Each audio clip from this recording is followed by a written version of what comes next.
Welcome! Thank you for joining me in this virtual space to discover your roots.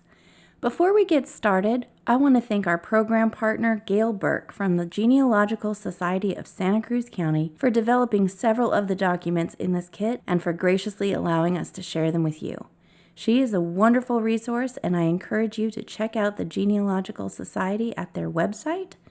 We've included the link in the helpful links section and also here in Gail's bio. Okay, let's dig in. If you are watching this video from somewhere other than Watsonville Public Library's website, you can access the online kit by clicking the link below, and then you will be able to see the links and documents that I'm referring to throughout this video. The kit is designed for beginning genealogists, and we have included some helpful documents and resources to help you get started, and I'm going to walk you through a few of those now. You should see helpful documents and helpful links sections. We're going to start in the helpful documents section. And these are the documents developed by Gail Burke, and I recommend starting with the very first one called Getting Started with Genealogy. This gives an overview of how to begin the process. There are great tips, tricks, and best practices, so keep this document handy. Right up at the top, you'll see basic principles of genealogy. And these principles are to start with yourself and work backwards, don't skip generations, and work from what you know towards what you don't know. Remember, genealogy is more than names, dates, and places. It's the story of people, of your people.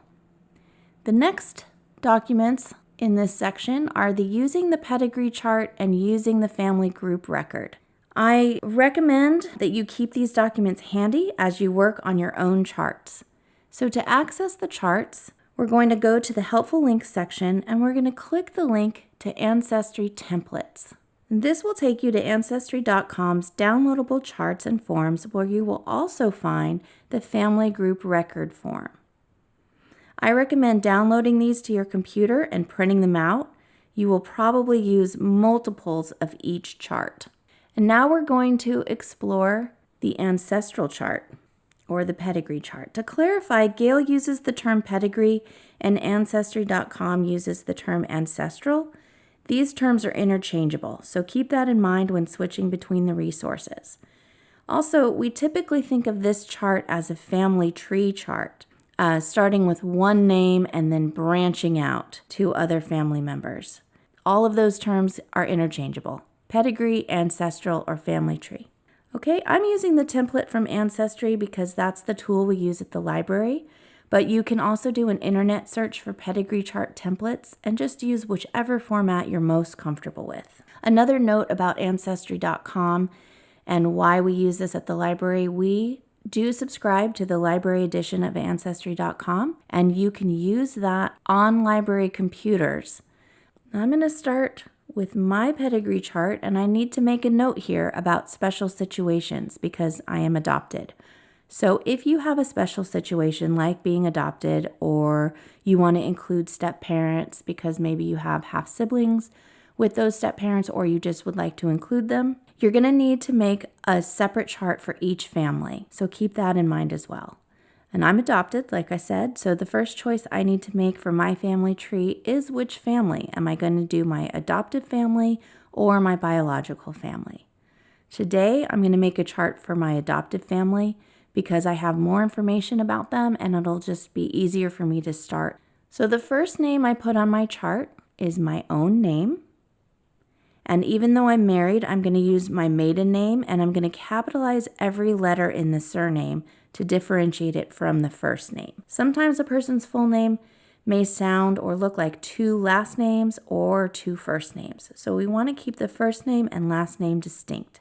Another thing to keep in mind is it's important to use the name on a person's birth certificate rather than nicknames or married names. So always use a woman's maiden name. You can also make notes about nicknames, etc. in a separate document for each chart. And it's actually a really good idea to do that, as these notes will flesh out your family history. Now I'm going to fill in important dates and locations, and it's important to format the dates in a very specific way to avoid confusion. So we're going to write dates with the day first, then the month spelled out, and then a 4-digit year. Always put a 4-digit year so you can be clear about what century a person lived in. I'm also going to include the location, and I'm going to do city, state, and country.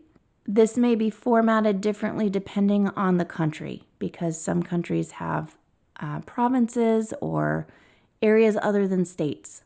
I'm going to fill in my married information here as well. And then I'm going to include the name of my spouse. And you'll notice that there are no branches going out from his name. It's just a line. It's not connected to anything. And that's because this is my chart, not his. So each person will have their own pedigree chart for direct ancestors only. And the family group record is where you'll expand and group family units together. That's where you can include your siblings, aunts and uncles, etc., but that will come later. Next, I'm going to fill in the names and birth dates of my parents here, and then their parents here, and so on. Any information I don't know, I will need to do further research to find out. You can see I know the important dates and locations for my parents, but once I get to my grandparents, there's a lot of missing information. The only thing I know about my dad's parents or my paternal grandparents is their names. That's all I know about them. I do know a little bit more about my maternal grandparents, but you can see there's still a lot of missing information here. So I will have to do some research to find out that information and fill that in more completely. And remember, don't skip generations. Work from what you do know to what you don't know. So before I go on to my great-grandparents, I'm going to fill in all this missing information for my grandparents. On the template I'm using, there are spaces for numbering the charts and the people. And this numbering system will keep you organized as you expand your genealogy records. So pay attention to that numbering system as you progress. This is chart number 1 because this is the first chart I'm starting with. I am person number 1 on this chart. And just for simplicity's sake, I put that it's on chart number 1. But if I were to go to a family group record or something of that nature, I might want to change the chart number here. You'll also see that my great-grandparents will be continued onto their own pedigree chart, so those charts will be numbered as follows. Okay, that's it. If you'd like more instruction on how to complete these charts, there are several video tutorials from Ancestry.com that will help you in more detail with filling out these charts.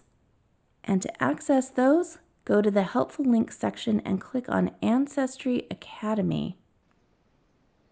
And you'll see there are several really good videos here for getting started. I apologize, some of these videos are outside of the recording area, but there are many videos here in Ancestry Academy to help you get started with your research. This one called Getting Started on Ancestry, Starting Your Family Tree, that might be a really good place to start. Okay, I've talked a lot about Ancestry.com, but I want to note that Ancestry is not the only or even the most comprehensive genealogy resource. In fact, no single genealogy resource or database is going to have everything you need. If you can't find what you're looking for on Ancestry.com, take a look somewhere else. Each database has access to different documents, so definitely utilize as many genealogy databases as possible. In the helpful links section, you'll see a link to Family Search. This website is run by the LDS Church and is another helpful and thorough resource. You do not need to be a member of the LDS Church to use this free resource. You just need to create a user profile. Family Search will very likely have records that Ancestry.com doesn't have, so definitely explore this resource as well. And be creative. Genealogy research is a creative process, and the further you go back into your family's history, the more creative you'll need to be. I encourage you to check out this document, Sources of Clues. In the helpful document section, Gail has included several great ideas for digging deeper into your family's history. Things like family photo albums, yearbooks, Bibles, and family heirlooms are all great clues. And this is a 2-page document that will really help you jumpstart your search if you get stuck. So I encourage you to check out the Sources of Clues document. If your ancestors lived in or migrated to the Pajaro Valley, the Watsonville Public Library has a small local collection of genealogy resources that may be helpful in rounding out your research as well. And be sure to check out the Genealogical Society of Santa Cruz County and the Pajaro Valley Historical Association. To get to their link, you can go to Research and Learning, Local History, and you'll see a link to the Pajaro Valley Historical Association right down here at the bottom. They are a wonderful resource for local history as well, so be sure to check them out.